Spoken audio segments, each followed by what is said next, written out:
Prabowo tetap berkomitmen untuk pembangunan IKN. Terima kasih atas perencanaan pelaksanaan yang baik. Yakinkan bahwa semua yang dibangun adalah sesuai spesifikasi. Yakinkan bahwa efisiensi dan kualitas dipertahankan. Berilah yang terbaik sehingga kemampuan negara dan bangsa sebesar-besarnya bisa dirasakan manfaatnya oleh rakyat.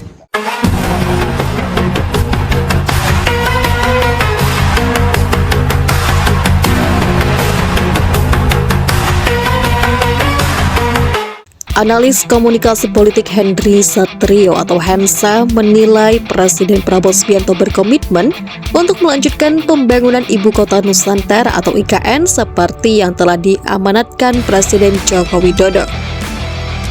Hal tersebut terlihat dari pernyataan resmi pihak istana yang menyatakan Prabowo akan berkantor di IKN pada 2028 mendatang.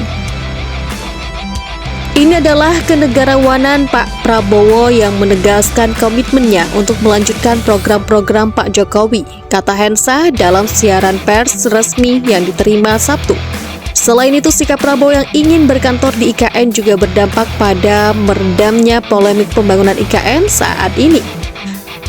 Pernyataan tersebut sekaligus memberikan ketegasan bahwa pemerintah masih berkomitmen untuk membangun IKN.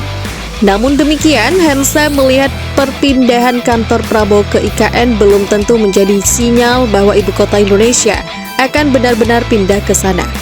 Kalau misalnya Pak Prabowo berkantor di sana, bukan serta-merta langsung artinya ibu kota pindah. Ya, berkantor di sana bisa, istana ada, kan bisa. Kita punya istana di Bali, Bogor, Jakarta, Puncak, sekarang tambah di Kalimantan, kata Hensa. Tapi, apakah serta-merta pindahkan ibu kota? Ya, nanti belum tentu, tapi minimal apa yang disampaikan Pak Prabowo itu meredakan polemik dan menunjukkan kenegarawanan dia, tambah dia. Sebelumnya, Kepala Kantor Komunikasi Kepresidenan Hasan Nasbi mengatakan pemerintahan akan pindah ke ibu kota Nusantara di Kalimantan Timur setelah ibu kota baru bisa menjalankan peran sebagai ibu kota politik yang diperkirakan terjadi tahun 2028. Presiden mengatakan bahwa kepindahan pemerintahan ke IKN setelah IKN bisa memerankan fungsi sebagai ibu kota politik.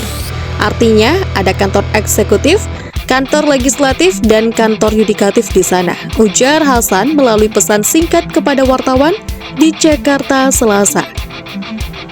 Hal itu disampaikan Hasan menjawab terkait kepastian kapan Presiden Prabowo Subianto akan pindah dan berkantor di IKN.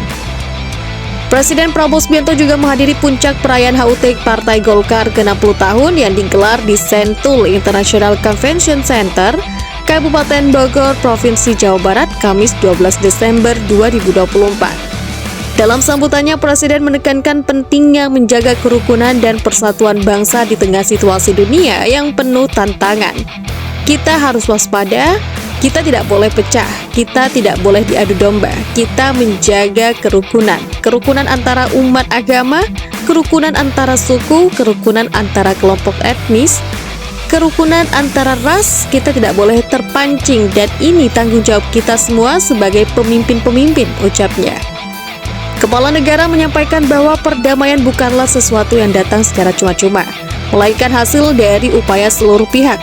Untuk itu, Presiden mendorong para pemimpin dari semua lapisan dapat rukun dan bersatu dalam menghadapi tantangan global. Kuncinya adalah kalau semua unsur pemimpin dari semua lapisan bisa rukun bersatu, tidak berarti kita tidak beda pendapat, tapi di ujungnya kita tidak boleh bermusuhan. Saya tidak pernah mau terpancing untuk membenci, tambahnya. Pada kesempatan tersebut, Presiden pun mengajak seluruh pihak untuk mengedepankan musyawarah dan kebijaksanaan dalam menyelesaikan perbedaan. Presiden Prabowo juga terus mengingatkan pentingnya persatuan di tengah berbagai tantangan yang dihadapi bangsa.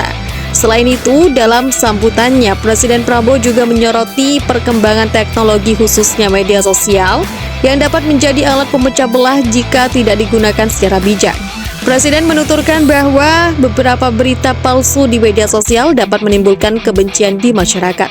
Sosmed saya kadang-kadang kaget juga. Apalagi ini Prabowo menghardik siapa? Prabowo memaki-maki nggak ada. Saya lihat, waduh, di mana? Saya cek, rupanya hoax. Terlalu gampang bikin hoax. Terlalu gampang bikin fake news, ujar Presiden.